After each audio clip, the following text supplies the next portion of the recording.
What's the American dream, right? It's a lot of times it's the family and it's the house. Those are two of the biggest indicators that you have lived your American dream. All right, guys, welcome back to Mortgage Daddies. We got a couple of special guests today.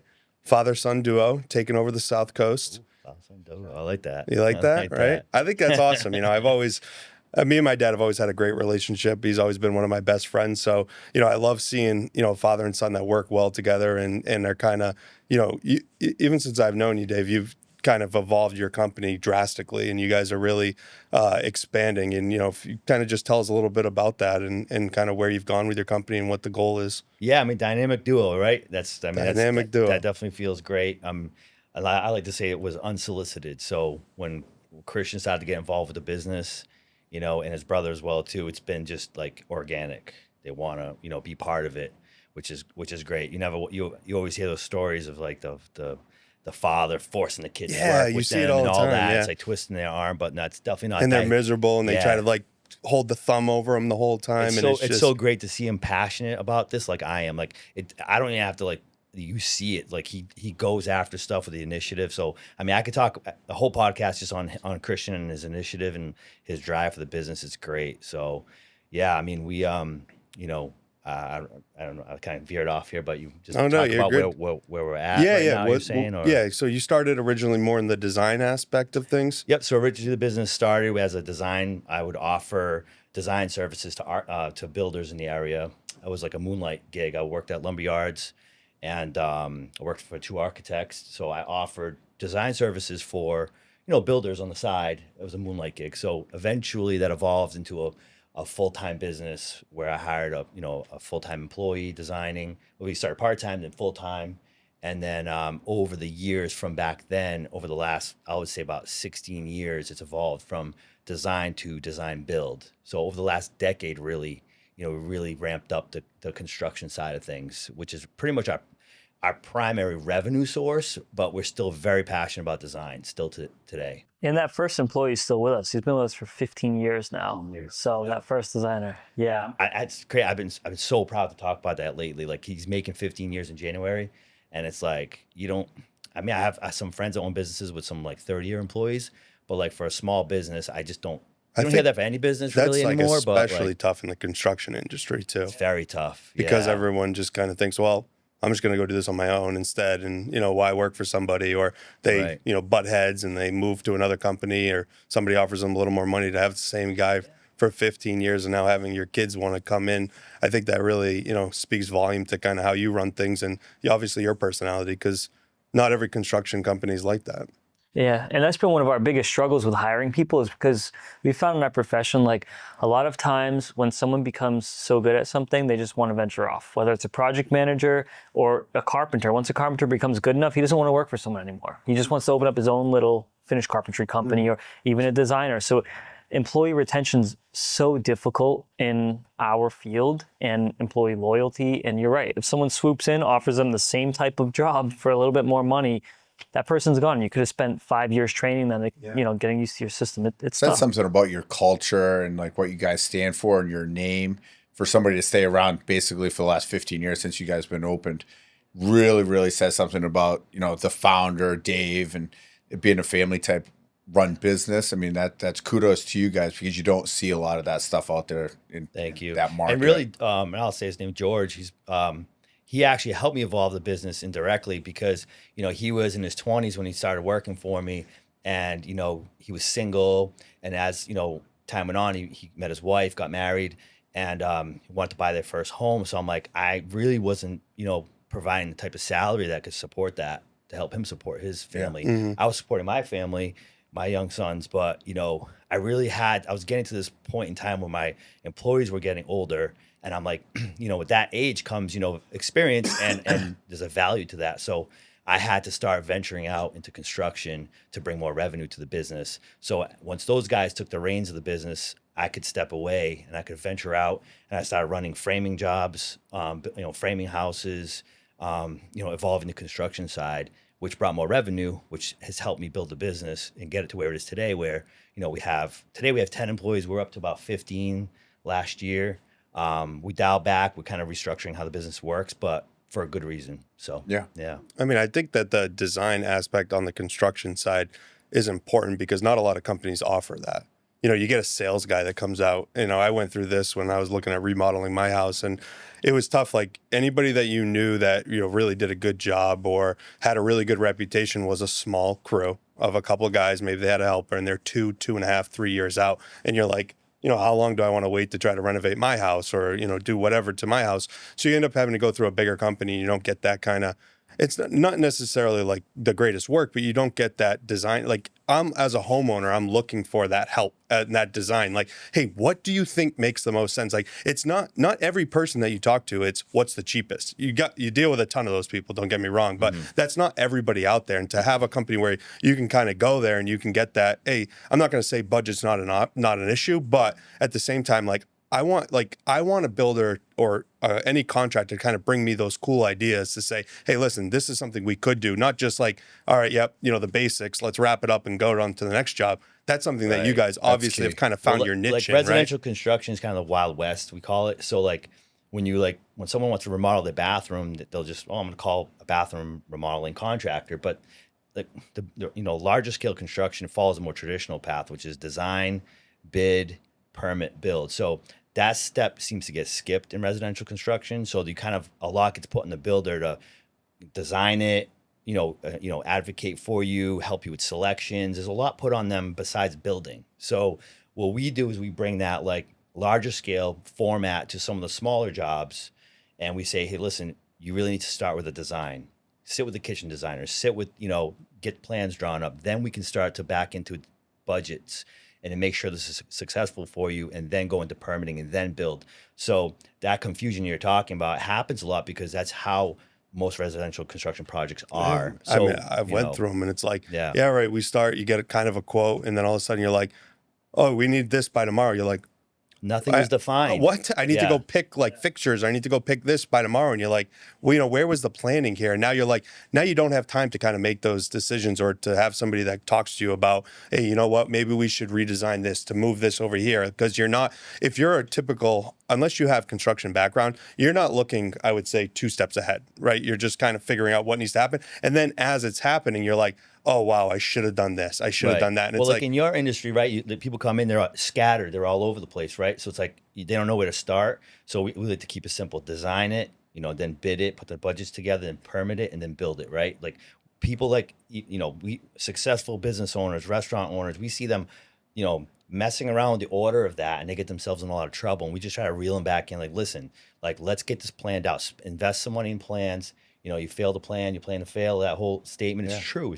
You got to plan out what you're doing first, right? Yeah, and it's like another thing that helps to set us apart is there are a lot of times in the process where we might be moving along, and let's say a client wanted cedar shingles, they change their mind along the way, or they end up deciding, we want to save some money and do a different type of siding. Because we do all this design in-house, if we design their house, we're able to give them renderings, show them what it would look like to put a different type of siding on their house, or if they want to change the flow or the size of their kitchen, we're able to take their kitchen plan, even if it was designed by another architect, and we can modify that plan and come up with another option for them that they might like. And, we really want to make sure we're not just building a product, but we want to build a beautiful product and something that's just different and stands out and that you're not going to see elsewhere. And that really helps to set us apart, having the ability to kind of tweak that design on the fly. I can definitely piggyback the fact that I've done some flips and I've done some other different rehab stuff to my house, and really you have the contractor comes in and he's like, what's your plan? And I'm like, yeah, dude, that's why you're here. Like when somebody comes into my office, like you said, they're flustered. Like, I don't know, like just because I'm in real estate, I'm in the business of delivering money to people, right? I'm not in the business of, I don't have a design bone in my body. So it's like, here's the canvas. You guys tell me what to do, explain it to me, and then give me the options. Like, and I don't find out like on some of these things until it's like too late. I'm like, really? Is that like the best siding? Oh, that was the cheaper one. I'm like, what's the next one look like? Well, it was $2,000 more for the, I'm just making this up, right? For the whole house. I'm like, for $2,000, I could have had that. Well, what's $4,000? Get me that. And I'm like, that fits the rest of the neighborhood. Why is mine going to stick out like the sore thumb? You know what I mean? Like, I feel like it's a lot, like it's similar to our industry where, one of the reasons why I got into this, and one of the things that I kind of said when I got into this that I didn't want to be, was that loan officer that didn't give the options, that just kind of took the file in, kicked out a pre-approval, didn't talk to them about it, and just kind of said, hey, this is where you're at. Not, hey, this is your options. This is how you can go higher. This is how you can go lower. These are what your payment looks like. These are the different programs you have. To give those options so that as the consumer, you feel comfortable in the decision that you made when you go under contract on the house and you get that paperwork.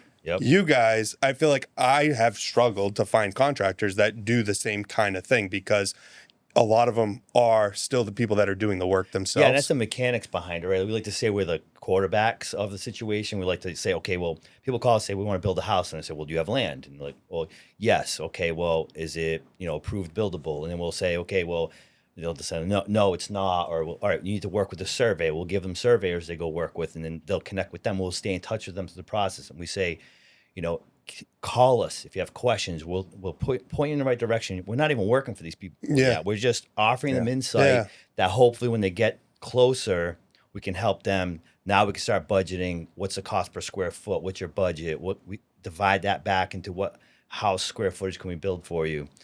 So those being the quarterback is kind of what we pride ourselves on. And that's the mechanics of it. Like, yeah, we have a passion for design and, building great projects, but the mechanics and the inside of it is the systems that Christian's talking about. We have those in place, for those situations. Yeah. And then I forgot. Go ahead. Sorry. No, you're good. Talk about a little bit. I know we were talking about before the show came on, Christian, you hit kind of, and it's now just sitting in my head and resonating, is the amount of people and the different job types that they all have. Like you said something earlier, like, hey, the owner's wearing the tool belt, going everything, budgeting the job, doing the materials, like doing all that. You guys have separate people to do all of these jobs, so everybody's doing their job. They know what the left hand's doing, the right hand. Exactly. Yeah, we have an entire team established. A lot of times, and no diss to them because we hire a lot of these guys, but a lot of times you have that tool belt or that dashboard contractor is what we like to refer to them as, where they're keeping track of all of these orders. They're coordinating all of the work that's going to be happening there. They're potentially working back and forth to the bank, and they're also swinging a hammer. And so we call them a dashboard contractor because all the invoices are on their dashboard. How can you keep track of all of that stuff at once? That's why those guys usually only build one, maybe two projects at a time. They're usually some months out. It's this long time frame. For us, we have an entire process and team that we've established, because building a home, especially like a new construction home from the ground up, there are so many selections and it's overwhelming. And so we want to try to make that as simple and organized as possible for them. So we have a team member he's our project manager. He's dealing with the day-to-day with the subcontractors, keeping clients updated on the schedule, on what that schedule looks like for the week and the overall picture. We have our project coordinator. He's soliciting what tile you want. And once you let us know, we're buying the tile. What toilet you want, we're ordering the toilet. We're not saying, hey, go pick this out, buy it. We need it on the site by Monday. We're doing, it's just thank God. Yeah, it's crazy. We're doing that because that can become a full-time job. If you're trying to, sell mortgages and also do that. 8:30 at night, my running wife through was Home like, Depot. I didn't know I was going to be a general contractor when we were renovating our house. She's like, I'm having to run to this place and try to track down things. We're having to make last-minute decisions the night before so she can go find it and go pick it up. It's like, where was the communication in this? And what people don't understand, and I'll really like back where you guys have, because so many people want that low cost for whatever it is, but they don't understand how much money they're going to waste cut us out of in the long run because of it. They're going to either waste their time, or they're going to have things redone because there was no proper planning. And, you're putting the cart before the horse in certain situations, and you're having to, rip things out. I mean, I had to do it in my bathroom. I had to have the plumber come back, rip out the plumbing, move it because there was no planning, and they're putting it on the wrong side of the house, like the wrong side of the bathroom. I'm like, how could I ever get around this to turn on the shower? And those things cost me money. Yeah. And the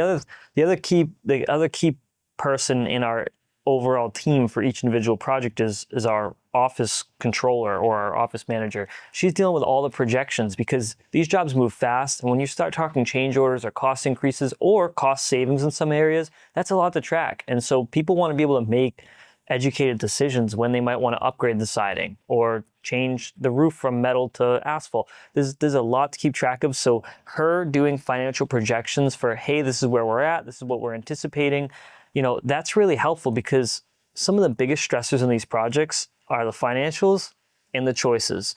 And we have seen many times, kind of before evolving our process, the strain that it can put on people's marriages, building your dream home.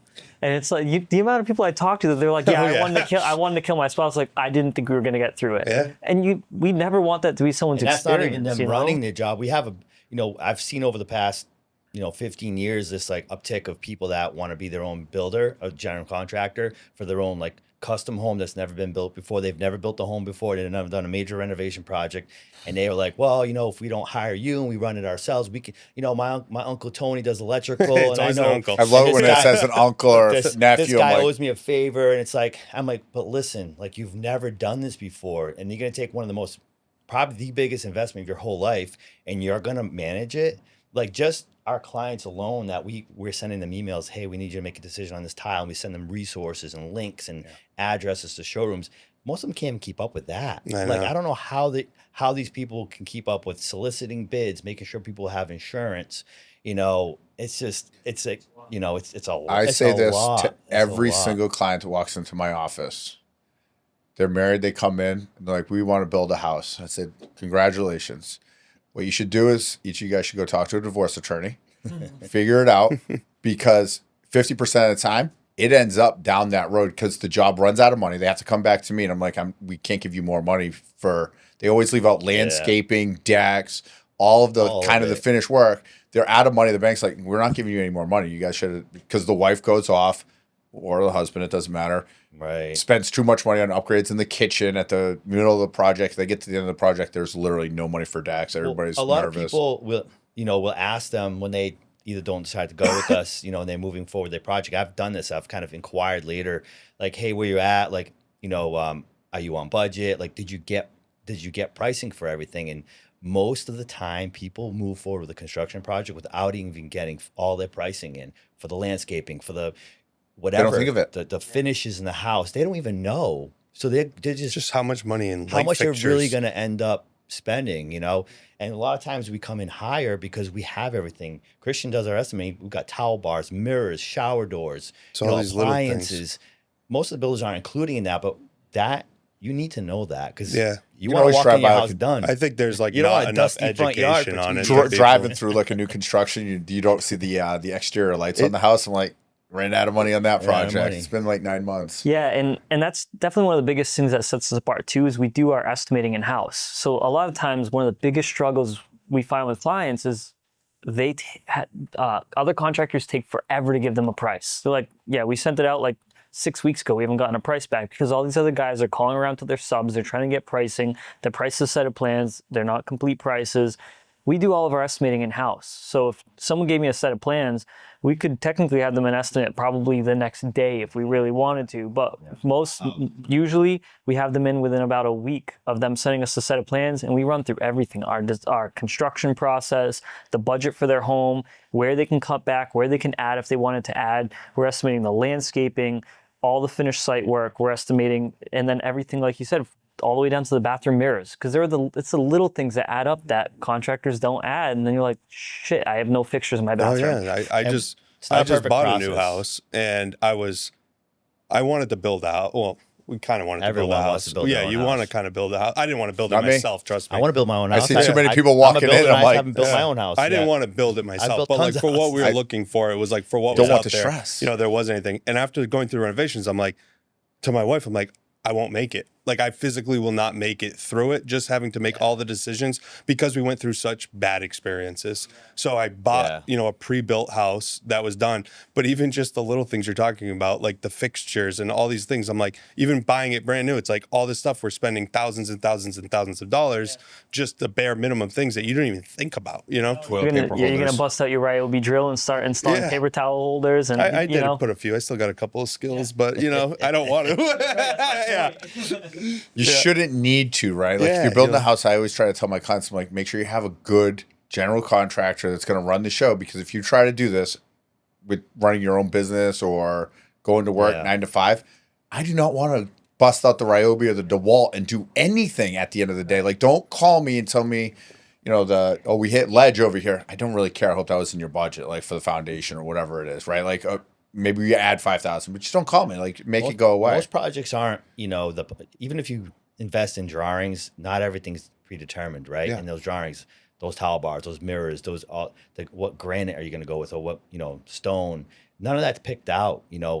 It's very rare in Yeah. residential construction. So there's two ways to go about it. You can involve a builder very early when you're designing with an architect, or if we are the designer for that project, we can do like pre-construction agreements where we're doing full estimates while the design is evolving. It's very involved, but it requires the client to invest not only in the architect but also in the builder in a pre-construction agreement where these two parties are working to fully put together this picture of what your home is going to cost. Those are the more successful ones, but it's unheard of in this area. People barely want to pay for plans. Just let's go online, print out some plans. Yeah, no, we were talking about that earlier. It's like we have to, eventually learn, all right, we at least have to adapt them to the region. And a lot of stuff is left to be unknown at the early stages. So Christian creates allowances for all these different products, but we do it up the middle. But, clients still pick very expensive finishes. We had someone recently pick a $7,000 clay soaking tub handcrafted from Australia. Stuff like that, or $350 wall outlets versus a $3.50 wall like outlet how from can you Home Depot. budget that from the beginning? You can't Yeah. necessarily. What do you look at when they walk in your office? What they're wearing, or what they like? How do you gauge? Yeah, you don't know what's important to somebody either. So what we have to do is just say what we see across, which is common, and that's what we allow for. Yeah. And then it's really up to the customer to make those decisions. We show them, hey, this is what we allowed for. This is what you chose. What do you want to do? And I remember what I was going to say earlier about how you want to offer your clients options. What we've been baking into our processes, all right, when we send out a foundation price, we say, okay, this is where it came in at. Do you want to proceed or not? And we've been baking into that like upgrades. For instance, there's like these foundation coatings we can do, tough and dry systems. Yeah, I like that. Where it's, it's an upsell, it's expensive, but I don't want to miss those opportunities why to be wouldn't more you do profitable as that? a business. But I also want to offer advanced technology, advanced performance, upgrades to these people's homes if they have the budget for it. Yeah. It's not common. Most people are pushing their budget, but for the clients that we do get that have a better budget or Craig bigger loves budget, upgrades. Yeah, Right, no, I right. do. Yeah. Craig is the perfect kid to build a house It's like, for. what Just is this? But like, base what does this get foundation, me? Like, 50 grand. All the add-ons, 230. But I want that. I mean, I'm not the only person that's like that. No, I because agree. My Right. thing is I want quality more Yeah. than anything. Like, Right. I don't want to replace something. I don't want to go cheap with something that's supposed to last me a long time or whatever it is. Right. So it's like, I realize that, like, it's the same thing, like a certain pair of shoes, like I'm going to buy a nicer pair of shoes because I want the quality, or a nicer pair of jeans or whatever it is. And that when you're building a house, it's like, I struggled to find that person that What was if going they're to not help. giving you those choices? You don't I know didn't know. they exist. They didn't get 'em. Right. You don't know about So it it. was And like then he finds out I after. did it all. Yeah, I'm like, oh well, oh yeah, we could did have all done this. How But am I that supposed to? person 'Cause I'm probably not- couldn't even keep up with what he was doing. He was just trying to get by every day. Like the dashboard contractor, we call it belt and suspenders. Like that guy's work should be focusing on craftsmanship. Yeah. And we hire a lot of people like that. We hire, the belt and suspenders guys, and we manage all the other aspects for them. Essentially, we have our own on-staff carpentry as well too. But when you're building multiple large-scale projects, you have to subcontract. It drives me Of nuts course. because it's Yeah. like you go buy a car, right? And you say you're picking out and you're ordering a car. Here's the base. Here's all these like. Why don't you get that when you do certain jobs? You know what the big difference is, and the building industry alludes to this a lot, is that we're building a one-of-a-kind product in the elements. Cars are being built in a manufactured, controlled environment repetitively over and over again. So it's a lot more controlled process. It's more efficient. There's more opportunities to be like, slick like that and offer upgrades. But when you're building one of a kind products in the middle of literally, this guy's framing our houses and pouring foundations at 10 degrees, 15 degrees outside, snow on the ground. They're shoveling snow out of the hole to pour concrete. Like it's a tough world out there. And like, you can't expect much other than these guys are just trying to get it done and keep it straight and level. Which is why we tried to structure our company to be able to offer those different, upgrades and whatnot. We always joke about it's not really jokes, it's true, the good, fast, cheap method, which we refuse to do the fast and cheap because then that tarnishes your name and we don't want to be known for putting out cheap and crummy products, but you can't have all three. You can only have two of them, right? So if you want to go fast and you want it to be good, it's just not going to be cheap. And a lot of times everyone wants all three and it's just not possible. Especially in this area, right? I mean, we joke around about it. Like as soon as you do, like kind of, even on the mortgage side and the real estate side, you get out of, and I don't want to say just South Coast, but like different pockets of Massachusetts, right? Not just the South Coast. There's some other pockets that are very similar to this, or even you go around, but it's amazing. Like then you call and you talk to other clients like, yeah, that's great. Well, let's go over the rate. Yeah, it's good. And it's going to be around the market rate. Yeah. Okay. Yeah. Ship it. I'm like, Simple. and they're the easiest clients for us to deal with. And they get in the best product, right? Like we're going to do the same amount of work for everybody, but it's less headache. Like I never have to talk to them. Like you talk to them when they need to, which is very rarely. But you just keep them informed, keep them updated. That's all they want. And they're not knocking down. I have a crazy question. That lady who ordered that $7,000 tub. Did she beat you up on anything else in the project? Any other pricing where she was like, I don't know about these wall outlets? I wouldn't say necessarily for that project. They've been great. Reason being is they're actually working with an interior designer out of Canada. So a lot of these choices and these finishes, it's that designer. interior designer's awesome. vision. Yeah, that's awesome. So it's what they wanted, and they understand. Like, hey, we understand you guys gave us the standard price for this area, and you're just keeping up with all of our selections and getting it done. And That's awesome. They've been great. The question was asked though, like how come? Because it's over budget. The project is well over budget, and they said, well, how come you didn't anticipate like all these expenses? I said, well, none of these things were given to us. None of these we didn't know that what tub you were going to use. We didn't know what faucet fixtures. None of that was provided up front, so we could price it and bake it into the budget. We just provided them our allowances that most people in the South nobody Coast would go ever to do that. Home Depot or Lowe's or a showroom to pick out.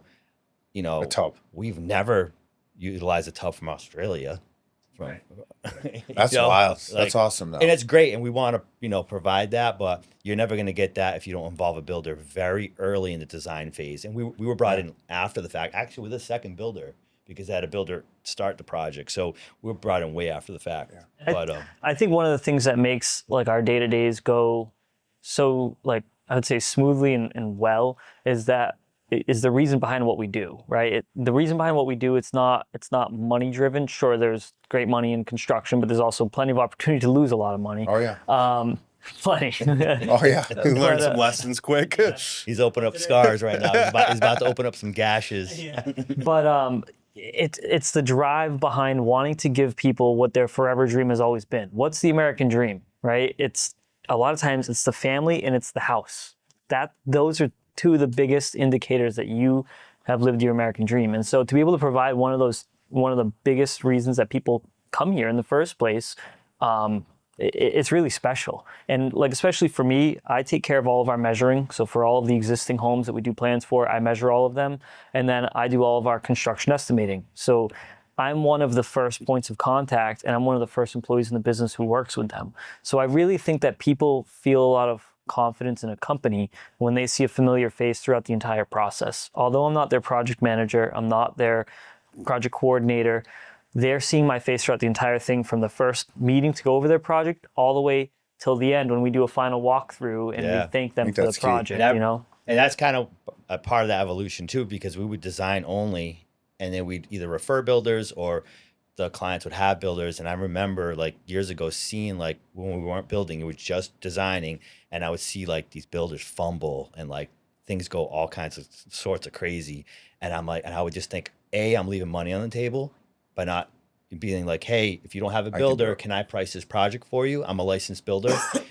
And then B, just, offering that, back in the day, people call you a briefcase contractor. You're not wearing a tool belt. You're not really. You're just marking up everybody's services. Yeah, you're just making money on everybody. No, it's not. Yeah, that's just an ignorant statement. Like we run our company like a light commercial construction company where we have a project management team. So I wanted to bring that. I saw like other companies, bigger companies in the area. I said I want to follow that model and bring it to the residential side, but also, obviously offer it for the like commercial and industrial projects. So we do that type of work as well too. We're not just in the residential realm. So, that's kind of where it evolved from, is like offering that, full service. Yeah. Now, what do you guys plans for the future? Because you got 2 kids that are raring to take over the family business, it seems like, and I'm sure there's no pulling back or slowing down at this Yeah, point. Boxing ring for the two Yeah. kids. Who's taking over Dad's empire? The simple terms, I'll let him discuss like where he sees it, but for like the overall vision is, we're a design build. We design and we build a lot of our projects, but half of them are other architects, other designers' projects. I'm really my big vision this year in the next couple of years to open our relationships with other architects, to open the door with that, and just develop those relationships to get their projects. So some of the greatest homes we've designed have been from other designers, other architects. So we want to get more of that type of, going on. That we're not just building our own projects. So yeah, that's a big part of that. And with that would come increased revenue. Yeah. I think the overall, I never want to, we're both of the same understanding that we never want to grow too large where we feel like there might get to a point where we have to start laying guys off if work becomes slow. We always want to stay in a place where our people, we all feel like a family. We don't feel too big. Everyone likes each other. Everyone's paid well, and we just put out a great product. So, we'd love to double what we do. We probably have about 9 active construction projects right now. So we'd love to add some project managers to the staff. But other than that, we want to keep it at a manageable size where we all can just, comfortably do what we do. And it's not We got 10 rock stars right now. We want to keep it, smaller, but like Christian said, everyone's paid well. We're doing like higher ticket jobs, more high end, more challenging. Is that going to be a focus for you guys more on the higher end stuff? It always has been. Yeah. But it's something you have to work towards. Crack into. You don't fight Mike Tyson the first time. Yeah, unless you're Jake Paul, but that's a different story. Just think about it. Like, Unless Mike Tyson's slowly dying. Yeah. Can't stand up. Hey, for $20 million, I'll get in the You room got with to work anybody your way too. up to that fight, and it's like, it's especially in construction. We have a portfolio. You go to our website, we have the projects now. You can see we've done it. So it's like, I didn't have those years ago, and I'm not going to fake it. There is contractors out there where they're using like stock images on their website. Like, that's not us. You guys all Like, built the same house All our here. stuff is legit. Yeah, absolutely. And we've been getting better at documenting that, putting out, different videos and media. That's important. I mean, multimedia especially in and this stuff, day and age, when you start looking at a company, Yeah. you're going to look at their social media pages or you're going to look at their websites and see what they have to offer and see what kind of projects. And hey, look, I love this bathroom these guys Right. did. They're going to call you. That's a huge, huge part of it, where I think that's definitely going to be a great piece for you guys with that you have going on now. and you guys see it on the lending side too. One of the biggest struggles that I've at least found is that there is no raw buildable land available right now. There's like none for people. So those who want to build their custom dream home, it's so hard to find, especially at an affordable price point, to be able to build the dream home. You buy a piece of land in Dartmouth for $350,000, then you want to build this beautiful custom home, which could be looking at $8 to $1 million. Now you're all in $1.3, $1.4 million for your dream home. Like, that's a big price tag. Yeah. But those pieces of land are so hard to come across because a lot of it is the large parcels are being bought to create subdivisions in, which are all just a bunch of spec cookie cutter homes, which no diss to those because we design them and we've built them. But it's so hard for people to find that land, Yeah. Now, are you guys building homes on your own kind of to fill in gaps? So this year we did 2. We're trying to. Yeah. So, Trying to find the land. land. problem? Permitting and land. Yeah. I This like year we Christian. did. This year we did 2. So we did there was a fire damaged home that we tore down to the foundation. We rebuilt a brand new construction home. We're under agreement. We're going to be closing at the end of the month. That job, we own that land for 2 years. We are set to make next to nothing on that project. And that's at our pure cost. Then we recently did another project where we bought a split level home with a partner and renovated it, created this beautiful product. Because again, we're not in the market. We're not in the world of creating cheap products. So we put out something good and beautiful. We created a beautiful product and we just got an offer today.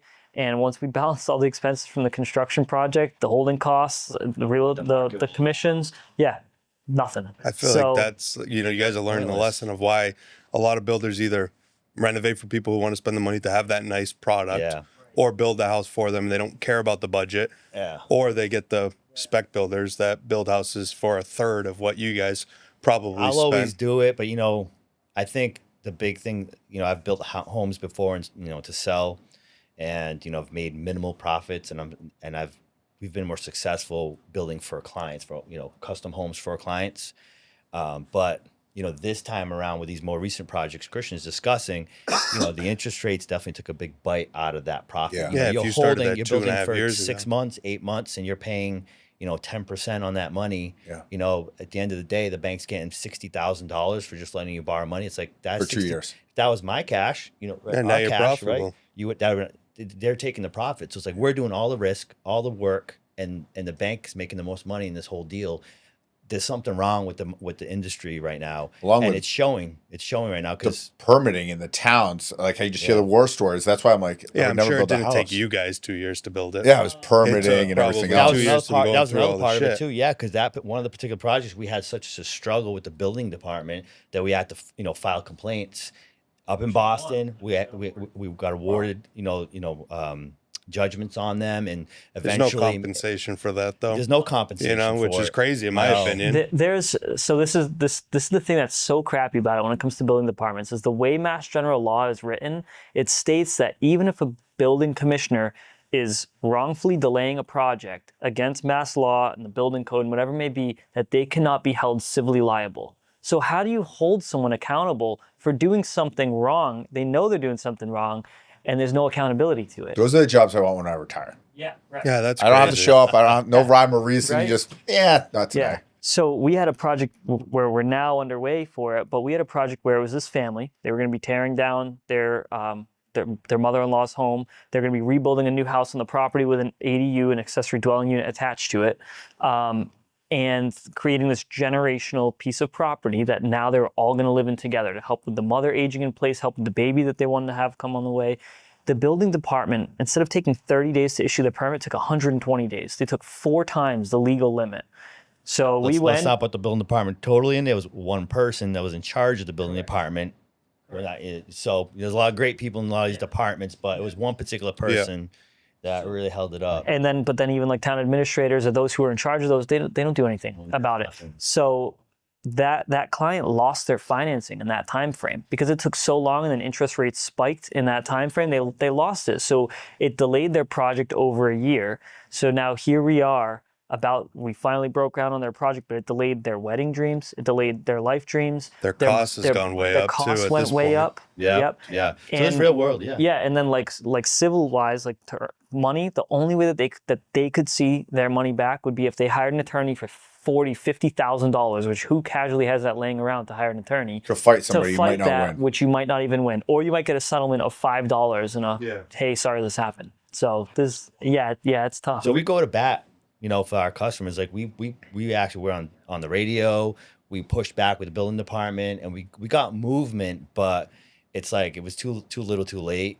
But that's the thing. When you work with us as a quarterback, we mean it. Like we're going to point you in the right direction. We're going to help you throughout the whole process, and that's an unfortunate circumstance. We could only help them so much, but we are building for them. We're underway finally.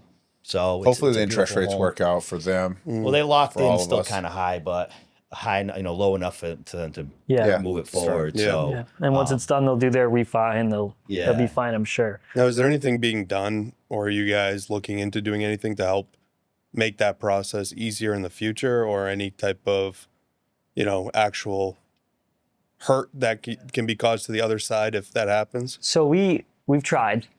The amount of detailed, it is crazy if I went through my email, the amount of detailed summarized emails that we've sent to select boards and town administrators or mayoral offices or city council people breaking down different projects, where the balls have been dropped. Hey, we called this building inspector 5 times over the last 2 weeks and we haven't received a call back. Nothing changes. Nothing. No Yeah, matter and then how when many. you become this week, really you think he wants to pick up the phone. It's like, we put together reports. it's such a hard thing. We've offered to sit on committees to help structure guidelines for the building departments because we're very well versed when it comes to building code. It's just and the movement through the town departments. What's happened It's over the more excruciating. recent years is you pull a building permit and the town says, okay, before I even, the building department, before they process, they say, okay, tax collector, look at this permit. Did they pay the taxes? Okay, if it didn't, it's not going to advance past that part. So you got to go and pay your taxes, which is, I get that one. That's a legitimate one. But, historic commission's got to look at it. All these different departments, DPW, have to look at the permit before then it gets processed. So a lot of times the wrong departments are included in these submittals that don't even need to be involved. You know, it's not my opinion. It's just they It's don't need to be facts. They don't need involved. to be So there. we've offered to help streamline that, and you know, in the towns that we've been working in, especially Dartmouth, they've made improvements for sure. I've been laughed at when I walk in select board meetings. Like I'm there to help like improve a system and just like to like laugh. It's like, you know, Here we're comes just the trying to help this troublemaker town, again. you know. Yeah, you know, yeah, yeah. It's just tough. the common thread I hear throughout, you know, appeal boards and towns is no one wants to set precedents. No one wants to be like make that major change. No one, and I think it's a symptom of our world where it's so heavily regulated. You guys Yeah. are in a very regulated, you know, realm. Like everything's so heavily regulated. Nobody's got the guts to like make decisions on their own. Blow it up. Like just make a decision. Yeah. Like, you know what, I don't really, you know, Make it- I don't need to make go a through change. all these little steps, but let's help you move. How can I help you? That's what we're looking for when we go to a town hall or a city hall. How can I help you with this project? You don't got to roll the red carpet out for me, but like instead it feels like I like to say, I mean, at the end of how the can day- I get in your way? Yeah. And how can I be a narcotics agent and you're the drug dealer? Because that's what it feels like. They spend more time going out writing violations When it than should they do be- Trying to processing find the issues permit. of not At to the give end it of the to you. day, Correct. you're a paying customer. You're paying to Right. get the permits. You're Right. paying to go through the process. Yeah. The consumer that you're hired from Right. is a taxpayer. You guys are paying Yeah, like the absolutely. whole Prove process. the So town. is not just to dwell on insane. the negative side, but we've put systems that like years ago we'd be like, all right, we'll just kind of work with them and maybe they'll help us out. That doesn't work anymore. So we've kind of put our foot forward, like we're kind of not afraid to speak up and show them in the law where they're violating it really early, and we've kind of become that face of it, which is fine. I didn't want to go there. That's good. But Yeah, now we have like a someo's report gotta- that Now- we now have you a don't have to worry report about that it. we You're like, send that stamp says you it. got to process this in this amount of time, just politely, but it's kind of like politely, like you better Yeah, move. hey, you know what? I'll give you those 30 Yeah. days. Maybe I could have got Yeah. it faster, but I'm not going to risk the that's 120. That. And that's that. We just want to build great projects. You know, we want to get to that part. Let's get to that part. We don't want to have to focus on being attorneys or being Yeah, banks yeah. and having to float these projects. Or we want to just focus on creating great And you things. want to do what you do. Yeah. And one of Yeah. my, everyone always has like their New Year's resolutions. I don't really play by the whole resolution game. I more so like to have like New Year goals or like focuses. So like one of my focuses has been, especially because it's been so discouraging over the last year or two, dealing with these towns, trying to make change. I was working with Dartmouth, trying to get them to sell the old police station to create housing there instead of just tearing it down. My goal has become, instead of fighting these people, instead of trying to actually make change, working with select boards, whatever it may be, it's to do it on my own. And so that's why, we're members of the South Coast Business Alliance. We raise money for at-risk youth throughout the area. We're in the process of we're going to be developing a couple fire stations in New Bedford and to create some market rate housing in those fire stations. So awesome. instead of trying to create the change, we're trying to be the change in our own ways where we don't need the permission of a select board. And, just that's my goal for this year. Yeah, it's a great goal because we were talking about like, man, the effort we put in to fighting this one permit, like we just have to choose. We should just, we got to next time choose something like a bigger cause or like approach it, because the amount of work to solve a small problem is often the same Take the amount of big work one. to solve a bigger problem. So it's just the way you approach it. So that's a great, strategy he's got there for sure. Yeah, you guys do a lot of great work in the community with South Coast Business Alliance. I see you guys just broke some records, right? You guys just had one of the biggest Record year. Oktoberfest. At record year. for Great sure. job. Yeah, it's cool. I mean, Thank you. I grew up going to Oktoberfest as a kid, and there's actually a picture of me and my brother walking around. I think UMass did like a color run, and me and my brother holding like the 9th annual Oktoberfest flyer, trying to sell tickets. I think this year was the 19th annual, so it's 10 years 10 ago. years ago. Yep. So it's cool going from being a kid, seeing the event, then like helping with the garbage at the event, to then becoming a member. And then last year, or for the most recent Oktoberfest, I was the co-chair with Chris Resendiz for Oktoberfest. And then my dad recently became emeritus, so you were in the group for 10 years, dedicated 10 years to the group, all that time, the membership dues, the contributions to the legacy fund, which is a fund for if we're ever not a thing anymore. It's this fund that generates money every year that can be donated out to the community. Yeah, exactly. It's really You were in incredible. there for 5 years. Yeah, I did like 5 years. Couldn't Thank get to you. the emeritus. I mean, it's a great group. I mean, I had a lot going on. I just Yeah. started a family and started having kids. But yeah, man, I don't know how you've grown up around it and then you dove right into it. Speaks to your character because How old are you, He's a key Christian? member. listen, to some of those nights where you might have had a few cocktails while you're celebrating from just, I know you did a lot with Oh my God, Nick Francis, another Nick Emeritus Francis, guy, yeah. right? Getting it all set up the day before. Yeah, I've always all been- the permitting yeah. and everything I goes still into am, it. even being emeritus. Like this year, I was still very involved with it, and I plan to continue Yeah. to be. You know, just I might not go to every meeting, monthly meeting, but I'm still want to. No, that's awesome. As a member, I'm just not vice president. You know, Craig Bugia stepped in as vice president now, and Chris Resendiz, he's been, in my opinion, the best president of the organization we've ever had. Yeah, Chris is a great guy. You guys are. He's taken it like it's like his own business baby. Like he's just crushing Passionate it. about it He's too. doing Like he's great. always talking about it. But seeing your dad and all those years of carrying trash at like 12:30, 1 o'clock. So if you saw that when you were like 10 or 12 and you still followed in those footsteps, because that's like the worst 2 hours. We got a great sometimes. story. Is actually his brother Logan, his 18-year-old brother Logan. We were at one of the events. It was when we were inside the state pier, inside the building. Yeah, I and we had a remember those cornhole days. board set up, and he was playing, and he was celebrating. He got like a good shot, and he tripped over an electrical cord on the ground, and he fell back, and I guess he broke his arm. The EMT said that he broke his arm, so we had to go to the hospital.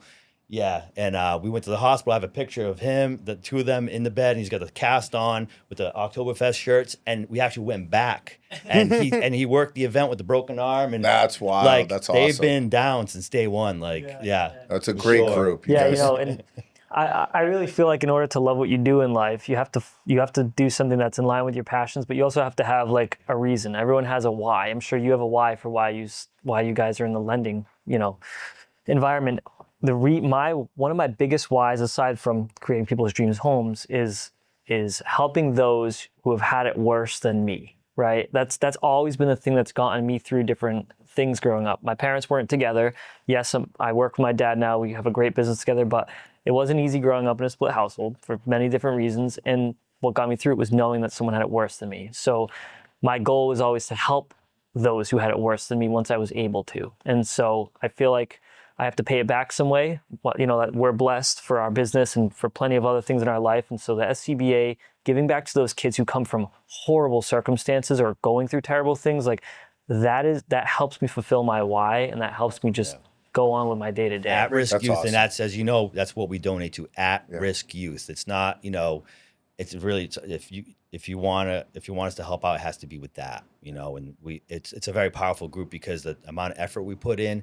No one's a paid member, no one's a paid board member, nothing. We all pay. We pay dues to be part of the group. Actually, I don't have to pay anymore because I'm emeritus. But Christian's paying double. Yeah, great. Yeah. No, you know what's messed up is I was the first junior member, and this year I'm the first like full member, even though I've been the secretary and the co-chair at this point. So my emeritus period doesn't start until now. I've been a member for 5 years, so I got to do another 10. Hey, you know, it's okay because They want you for another 10. That's why. Like Listen, they need I don't you. want to hear it because I was involved for 6 years before I did 10 years. So I've actually been involved in the group for 16 years. That's Because awesome. Christian Farland was trying to get me to get. I'm like, listen, I got young kids. I got too much going on right now. I'm starting my business, you know.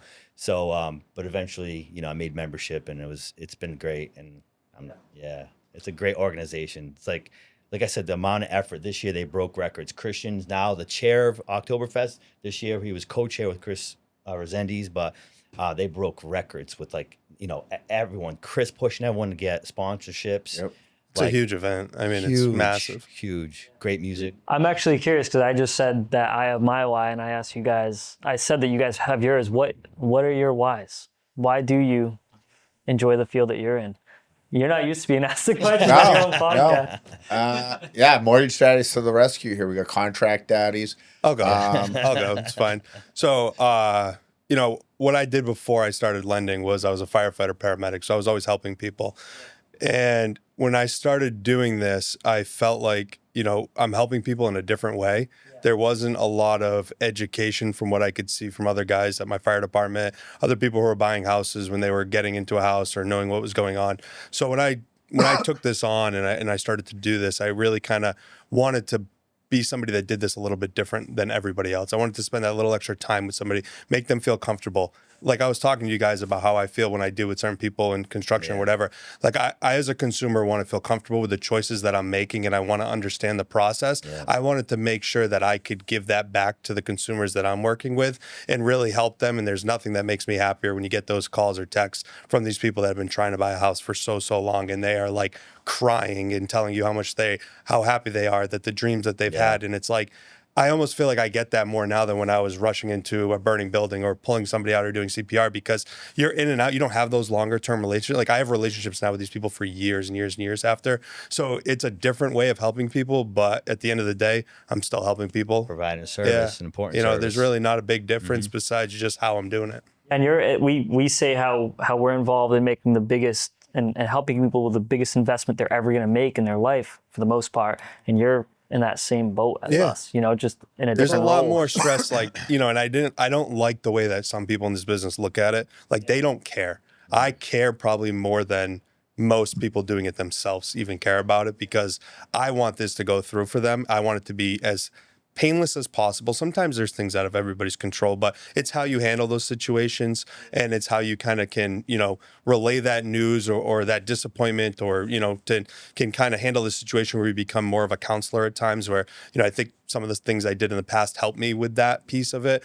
But, you know, really it's just helping people and making sure that, you know, people are happy at the end of the day. And whether it's everybody in that, like, people don't understand how much stress there is in a transaction. Never mind building a house with deadlines and everything, but just a normal transaction. People are planning on moving. They have movers set up. They have, you know, they're taking days off of work. And for you to get a call the day before, or the 2 days before saying, oh, you know what, something happened, we're not, you know, and to not even care is mind blowing to me. Especially you know? right now, where people are like, we experienced this today, or more recent deals, is where you have, like, people aren't they're not buying a home until they have their current home sold. So it's like they're not jumping out of that You got house. waterfall effects, so Yeah, we it's call like it waterfall deals. Yep. So, you know, and sometimes it's 2, 3, 4 of them. We're doing that right now. I think 3.